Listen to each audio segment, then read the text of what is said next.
ایک شخص حضرت ابراہیم سے بحث کر رہا تھا کہ برکت نام کی کوئی چیز نہیں ہوتی۔ آپ نے فرمایا، تم نے کتیاں اور بکری دیکھی ہے؟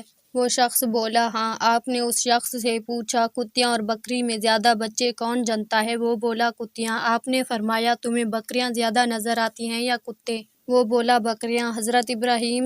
حضرت ابراہیم فرماتے ہیں، حالانکہ بکریاں ذبح ہوتی ہیں مگر پھر بھی کم نہیں ہوتی، تو کیا یہ برکت نہیں ہے؟ اس کا نام برکت ہے۔ پھر وہ شخص بولا، ایسا کیوں ہے کہ بکریوں میں برکت ہے اور کتوں میں نہیں؟ آپ فرماتے ہیں، بکریاں رات ہوتے ہی فوراً سو جاتی ہیں اور فجر سے پہلے اٹھ جاتی ہیں، اور یہی نزول رحمت کا وقت ہوتا ہے، لہٰذا ان میں برکت حاصل ہوتی ہے، اور کتے رات بھر بھونکتے ہیں پھر فجر کے قریب سو جاتے ہیں، لہٰذا وہ رحمت و برکت سے محروم ہوتے ہیں۔ بس یہ غور فکر مقام ہے۔ آج ہمارا بھی یہی حال ہے، ہم اپنی راتوں کو فضولیات میں گزارتے ہیں اور وقت نزول رحمت سو جاتے ہیں۔ اسی وجہ سے